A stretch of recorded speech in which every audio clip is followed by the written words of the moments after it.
সব ভেঙেই ফেলবো, ভেঙেই ফেলবো। অনেক হয়েছে, আর সহ্য হচ্ছে না। আর আমি সব ভেঙেই ফেলবো, ভেঙেই ফেলবো। মানে ও গিন্নি, গিন্নি, গিন্নি গো, একটু শান্ত হ, একটু কথাটা শোনো। না না, আমি আর কিচ্ছু শুনবো না। 1 সপ্তাহ সময় দিচ্ছি, তার মধ্যে মহারানীর মতো ওই সীতাহার আমার চাই চাই চাই। আহা, কিন্তু গিন্নি ওটার যে অনেক দাম। আমার কি আর মহারাজের মতো অত টাকা আছে বলো? এই শোনো, তোমার কি আছে আর কি নেই তা আমার খুব ভালো করে জানা আছে, বুঝলে? কিন্তু গিন্নি, একটা কথা কান খুলে শুনে রাখো, এবারে যদি তুমি ওই সীতাহার আমাকে গড়িয়ে না দাও, আমি তাহলে চিরদিনের মতো বাপের বাড়ি চলে যাব। এই এই আমি বলে দিলাম। আচ্ছা ফাঁপড়ে পড়লাম আমি, কি যে করি। দূর, আর ভালো লাগে না।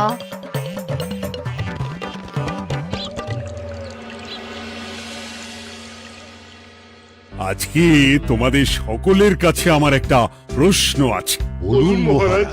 আচ্ছা, ধরো তোমরা যদি এ রাজ্যের লোক না হতে, অন্য কোনো রাজ্যের হতে, তাহলে তোমাদের কাছে কৃষ্ণনগর কেমন মনে হতো? মহারাজ, এক কথায় বলতে গেলে সমৃদ্ধ শক্তিশালী রাজ্য। বেশ, তা হঠাৎ এমন প্রশ্ন মহারাজ? আসলে বেশ কিছুদিন ধরেই আমি একটা কথা ভাবছিলাম। ঈশ্বরের দয়ায় আমাদের সবই আছে, তবু রাজ্যকে আরো শক্তিশালী ও অন্যান্য রাজ্যের সাথে সুসম্পর্ক বজায় রাখা একটা রাজধর্মে পড়ে। ঠিক বলেছেন। ঠিক বলেছেন। বলি, তুমি কি এসব কথা কখনো ভাবো মন্ত্রী? হ্যাঁ, মানে আগে রোজ না, কিন্তু কখনো সখনো বোধহয় ভেবেছিলাম। কবে শুনি? ওই তো কিছুদিন আগে, ওই সেদিন। এটা ঠিক কোন সেদিনের কথা বলছেন মন্ত্রী মশাই? যেদিন আকাশে ওই দুটো সূর্য উঠেছিল? তোমাকে সবকিছুতে ফোড়ন কাটতেই হবে না গোপাল, হ্যাঁ? কি আর করি বলুন, আপনার কষ্ট যে আর সহ্য হয় না। যাই হোক, মুদ্রা কথা হলো, এসব কথা মাথায় রেখে এখন আমাদের কিছু করা উচিত। কিন্তু কি করা উচিত সেটা আমি ঠিক বুঝতে পারছি না। এই একটা করে রসগোল্লা খাওয়ালে কেমন হয়? এই, তুমি থামবে? মহারাজ, আমার কাছে একটা উপায় আছে। 10 দিনের একটা মিলন মেলার আয়োজন করলে কেমন হয়? খুব বাজে হবে। একটা মেলা কত ঝামেলার কাজ সেটা বোঝো? একেই কত খরচ, তার উপর আবার অনেক লোক। মোটেই না, এটা তো দারুণ বুদ্ধি দিয়েছো গোপাল। এমন কিছুই তো চাইছিলাম। ধুর, আর সবকিছুই আমার বিপক্ষে মনে হয়। দিনটাই খারাপ, আমি বরং চুপই থাকি। তাহলে সবাই শোনো, 1 সপ্তাহ পর কৃষ্ণনগর এক বিরাট বড় মিলন মেলার আয়োজন করছে, আর তার জন্য লোকজনকে নিমন্ত্রণ করার কাজ দেখবে গোপাল। যথাজ্ঞা মহারাজ। আর মন্ত্রী, ভালো করে শুনে রাখো, মেলা প্রাঙ্গণ সাজানো, ঠিকঠাক নিরাপত্তা, এসব তোমার দায়িত্ব। আচ্ছা, কিন্তু বলছিলাম যে সবকিছু ভালো করে করতে গেলে খরচও তো।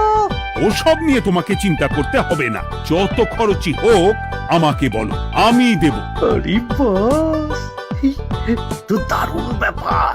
এই ফাঁকে যদি কিছু আমারও লাভ হয়ে যায়, তাহলে গিন্নির গলার হারটার কিছু একটা করতে পারবো। বেশ, তাহলে প্রত্যেকে নিজেদের কাজ শুরু করে দাও।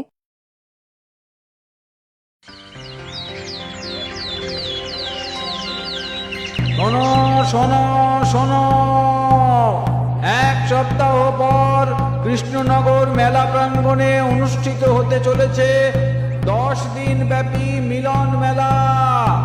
সকল গ্রামবাসীকে এই মেলায় আসার জন্য আমন্ত্রণ জানানো হচ্ছে। শোনো শোনো শোনো।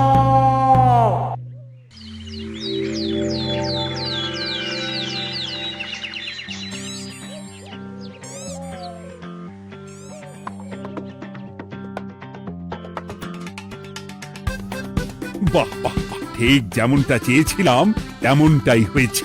আর এসব কিছুর জন্য আমি গোপালকে ধন্যবাদ জানাতে চাই। কি যে বলেন মহারাজ, এই কৃষ্ণনগর তো আমার নিজেরই পরিবার। শেষ সব আমরা খুব ভালো করেই জানি গোপাল।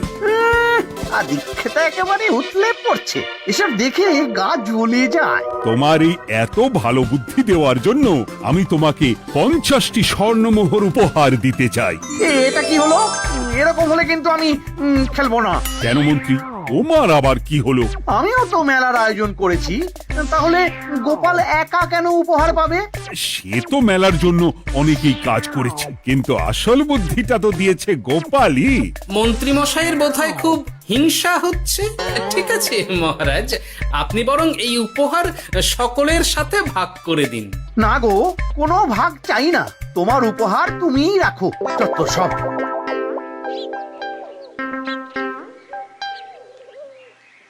আমার কি এত খারাপ দিন এসেছে নাকি যে আমাকে গোপালের থেকে পুরস্কার নিতে হবে?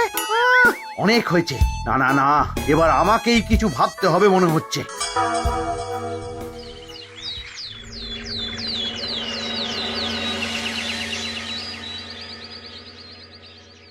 আমার আমার সব শেষ হয়ে গেল গো, সব শেষ হয়ে গেল। এবার এবার আমার কি হবে? মহারাজ, মহারাজ কিছু একটা করুন, মহারাজ কিছু একটা করুন। চিন্তা করো না, আমি দেখছি, যারা দোষী তারা শাস্তি পাবেই। কি শুরু হলো বলো তো হঠাৎ করে? এত বড় বড় চুরি ডাকাতি হয়ে গেল, অথচ কেউ কোনো টেরই পেল না। হ্যাঁ মহারাজ, আসলে রাতের বেলা যখন সবাই ঘুমিয়ে থাকে তখন এই চুরি ডাকাতিগুলো হয়, তাই কেউ কোনো শব্দ পায় না। ভালো করে অনুসন্ধান করো, যে বা যারা এই কাজ করছে তাদের যত তাড়াতাড়ি সম্ভব ধরে ফেলতে হবে, নইলে তো আমাদের প্রজাদের অনেক ক্ষতি হয়ে যাচ্ছে। হ্যাঁ মহারাজ, আপনি কোনো চিন্তা করবেন না। কোথায় আনন্দ করে সব প্রজারা মেলা ঘুরবে তা নয়, আবার এই উটকো ঝামেলা। একটা কথা বলছি, কিছু মনে করবেন না। আসলে এই ঝামেলার কারণ হলো গোপাল। আমি ঠিক জানতাম কোনো না কোনো ভাবে আপনি আমাকে দোষ দেবেন। সত্যি তো, এসবের সাথে গোপালের কি সম্পর্ক? ওরই তো সম্পর্ক আছে মহারাজ। মেলা শুরু হলো আর তার সাথে চুরি ডাকাতিও। আর যদি গোপাল মেলার বুদ্ধিটা না দিত তাহলে রাজ্যে এত চুরি ডাকাতিও বাড়তো না। মানছি মন্ত্রী মশাই, মেলার বুদ্ধিটা আমার, কিন্তু মেলার নিরাপত্তা রক্ষা তো আপনার দায়িত্ব ছিল। যদি মেলা থেকেই এই ঝামেলা শুরু হয় তাহলে তো আপনার কাজেও ফাঁক আছে। মুখ সামলে কথা বলো গোপাল। আহ, তোমরা একটু থামবে? এখন নিজেদের মধ্যে ঝামেলা করার সময় নয়। সবাইকে একসাথে কাজ করে আসল চোর ডাকাতদের ধরতে হবে, তারপর বোঝা যাবে কার দোষ ছিল আর কার নয়। আগে মহারাজ।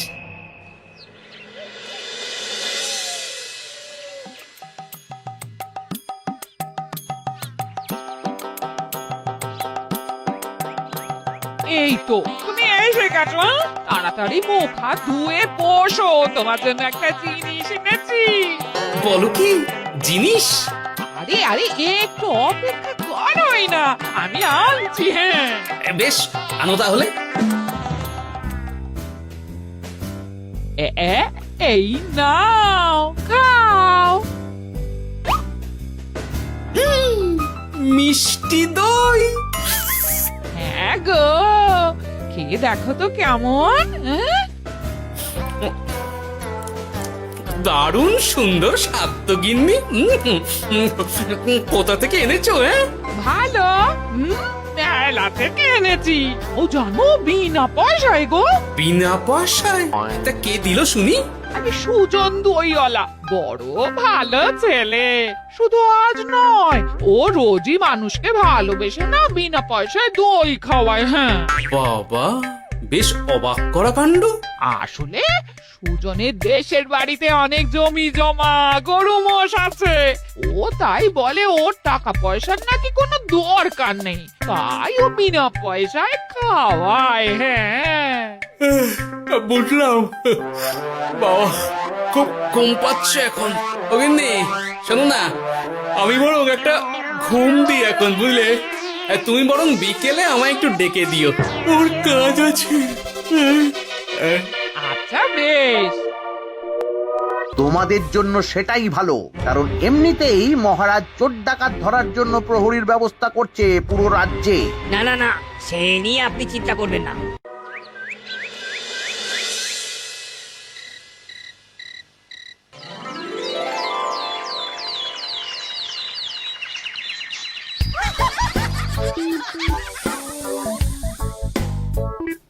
কই গো ওরে আর কতক্ষণ ঘুম হবে সকাল তো হয়ে গেল সে কি গিন্নি, সকাল? তোমাকে যে আমি কতবার বললাম আমাকে বিকেলে ডেকে দেবে। তা বলি কবেকার বিকেল, গতকালে না আজকে? তোমার বুদ্ধিতে কি বলে গিন্নি? আমার বুদ্ধি নিয়ে কথা বলো, আগে নিজের ঘুমকে দেখো। গতকাল বিকেল থেকে ডেকে ডেকে গলা ব্যথা হয়ে গেল, কিন্তু ওনার ঘুম আর ভাঙে না। হতেই পারে না। পারে না? ওদিকে কাণ্ড দেখো, রাতের খাবার পর্যন্ত পড়ে আছে। হ্যাঁ, আজব কাণ্ড। যাই হোক, অনেক দেরি হয়ে গেছে বুঝলে, আমাকে এক্ষুনি রাজসভার জন্য বেরোতে হবে।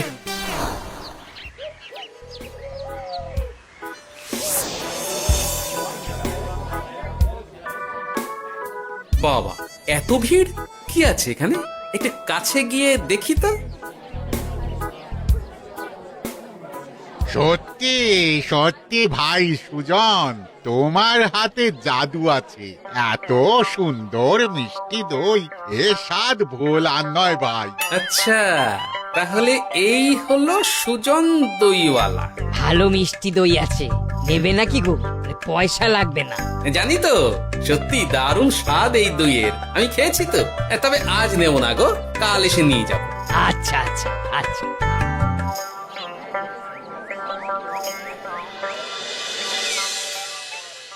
আর কোনো নতুন খবর পেলে ওই ডাকাতদের ব্যাপারে? না মহারাজ, এখনো ঠিক ধরতে পারিনি। ওরা বোধহয় বুঝতে পেরে গেছে যে আমরা খোঁজ করছি। মহারাজ, আমার মাথায় একটা নতুন বুদ্ধি এলো। রাতের বেলা করে সব বাড়িতে পাহারা দেওয়া শুরু করলে কেমন হয়? সব চুরি তো রাতেই হচ্ছে। আরে, এ তো দারুণ বুদ্ধি। কিন্তু মহারাজ, আমাদের রাজ্যের প্রহরীরা রাতের বেলা কি করে পাহারা দেবে? কেন কেন, কি সমস্যা? অনেক সমস্যা আছে। তাদের শরীর খারাপ হতে পারে, তার চেয়েও বড়, রাত জেগে থাকলে দিনে তারা সকলে ঘুমোবে, তখন পুরোটাই বেকার হবে।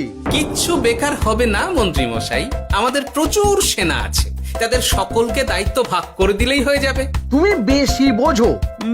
গোপাল তো কিছু ভুল বলেনি মন্ত্রী, আমরা পাহারা বাড়াবো। আমি আজই সব সেনাদের সাথে কথা বলছি। সেনাপতি, তুমিও এ ব্যাপারটা একটু দেখো। যথাজ্ঞা মহারাজ।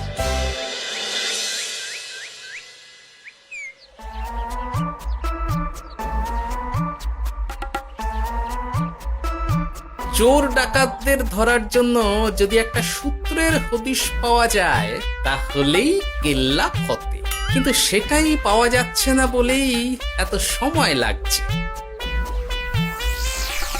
আরে, ওটা মন্ত্রী মশাই মনে হচ্ছে না? আড়ালে দাঁড়িয়ে এরকম কার সাথে কথা বলছে? এবার আমি যা বলছি ভালো করে শোনো। আজ রাতে মেলার পিছনের দিকে যে মাঠটা আছে সেখানে চলে এসো। বাকি কথা ওখানেই হবে। এই জায়গা নিরাপদ নয়। বেশ রহস্যজনক ব্যাপার। মেলার পিছনের মাঠ বলল না? রাতে আমাকেও দেখতে হবে কি হয় সেখানে।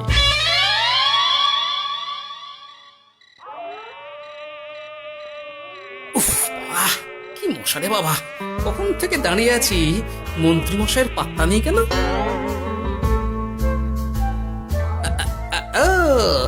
ওই তো চলে এসেছে। এই যে আমার সোনার হাটটা কই? হ্যাঁ, পই পই করে বলেছিলাম আমার ওটা চাই।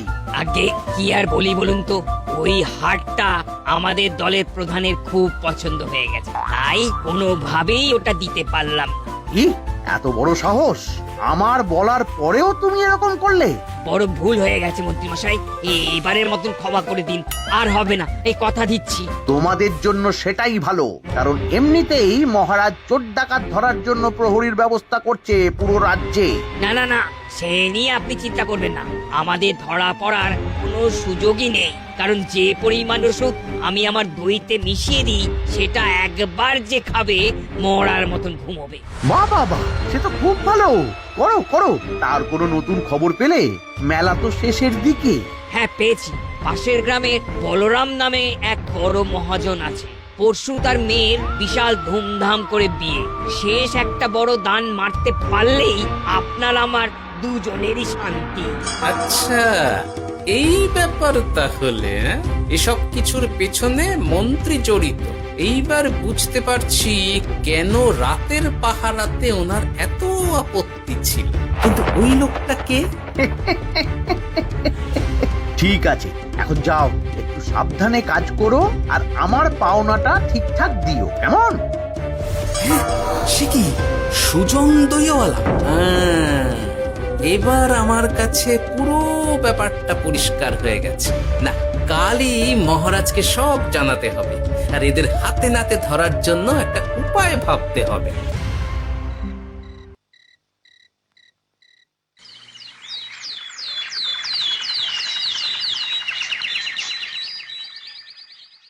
আরে এসো এসো, তোমার জন্যই তো অপেক্ষা করছিলাম। কি এমন জরুরি কথা আছে যে একান্তে দেখা করতে চাইলি? কোন মুখে বলি মহারাজ, সর্ষের মধ্যেই যখন ভূত তখন আর কি। মানে একটু খুলে বলো তো কি হয়েছে? আমাদের রাজ্যের এই এত বড় বড় চুরি ডাকাতির পিছনে কারা আছে সেটা আমি জানতে পেরে গেছি মহারাজ। হ্যাঁ, এ তো দারুণ খবর। তাহলে আমরা এখানে কি করছি? এখনই তাদেরকে গিয়ে বন্দি করি? না মহারাজ, আমাদের হাতে কোনো প্রমাণ নেই, তাই ওইভাবে বন্দি করতে পারবেন না। কেন বলো তো, কারা আছে পেছনে?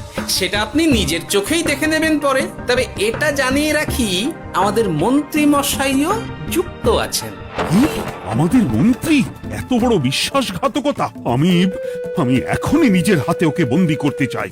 না না না না মহারাজ, সেটা করলে বাকি ডাকাতদের ধরতেই পারবেন না। তাহলে উপায়? আমি জানতে পেরেছি এই ডাকাতদের পরের নিশানা হলো পাশের গ্রামের বলরাম মহাজনের বাড়ি। বলরাম মহাজন? কাল তোর মেয়ের বিয়ে, আমাদেরও তো নিমন্ত্রণ আছে সেখানে। তাহলে তো আরোই সোনায় সোহাগা। শুনুন মহারাজ, আমার মাথায় দারুণ এক বুদ্ধি এসেছে।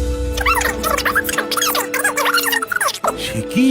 হ্যাঁ, আপনি কোনো চিন্তা করবেন না, আমি শুধু যা বলছি সেটা করুন, বাকিটা আমি সামলে নেব। তবে দেখবেন যেন মন্ত্রী মশাই এসবের কিচ্ছুটি টের না পায়। বেশ বেশ বেশ।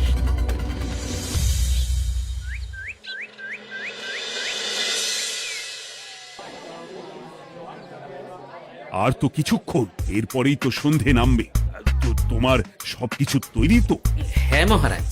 আরে মহারাজ আর গোপাল কানে কানে এত কি কথা বলছে, আমাকেও জানতে হবে সেটা। ওই যে আসছে মরকটটা, আমার আর ওকে এক মুহূর্ত সহ্য হচ্ছে না। মনে হচ্ছে গুদুম গুদুম করে ওর মাথায় গাঁটটা মারি। শান্ত হন মহারাজ, দয়া করে শান্ত হন আর একটুখানি। তারপর আপনি মন্ত্রী মশাইয়ের সাথে যা ইচ্ছে করবেন। ওর আমি বরং অন্যদিকে যাই, মুখ দেখলেই আমার মাথাটা গরম হয়ে যাচ্ছে। সেই ভালো। কি হলো ব্যাপারটা? যাই হোক, আর তো কিছুক্ষণ, তারপর আমার বিশাল লাভ হবে। বরং ততক্ষণ আমি পেট পুজো করি।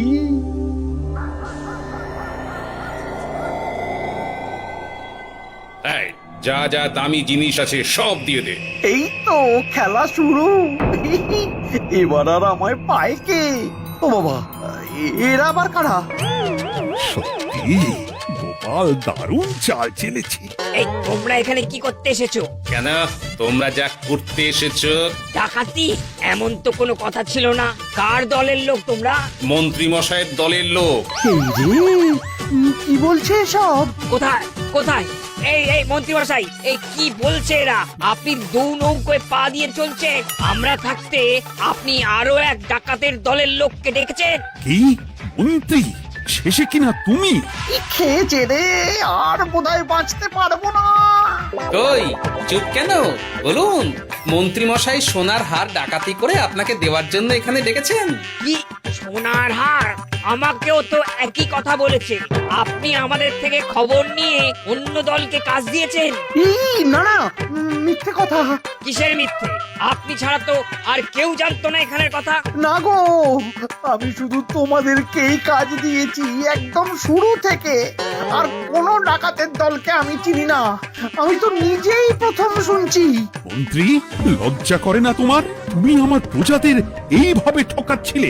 এ, ইয়ে, মানে মহারাজ, আমি আসলে অনেক হয়েছে মন্ত্রী মশাই, আপনি ধরা পড়ে গেছেন। প্রহরী, বন্দি করো সবাইকে, আর মন্ত্রীকেও। আমাকে ক্ষমা করে দিন মহারাজ, আমি ইচ্ছা করে এটা করিনি। আসলে আমার গিন্নি কদিন ধরেই মহারানীর সীতাহারের মতো দেখতে হার বায়না করেছে। তার জন্য তুমি নিজেদের লোকেদের থেকেই চুরি করবে? আর কি করব বলুন, এক সপ্তাহের মধ্যে হার না দিলে বাড়ি ছেড়ে চলে যাবে বলেছে। তাই আমি এখন আপনি যেটা করেছেন সেটা যদি আপনার গিন্নি জানতে পারে তাহলেও বাড়ি ছেড়ে চলে যাবে। শাস্তি তো তোমাকে পেতেই হবে মন্ত্রী। আয়, কে আছো? শোনো, মন্ত্রীকে মুখে কালি মাখিয়ে গাধার পিঠে বসিয়ে সারা রাজ্য ঘোরাও, এটাই ওর যোগ্য শাস্তি। আর গোপাল, তোমার বুদ্ধির প্রশংসা করতেই হয়। তোমার পুরস্কার আমি কাল রাজসভায় দেব। দূর দূর, জীবনে বিয়ে করাই ভুল হয়েছে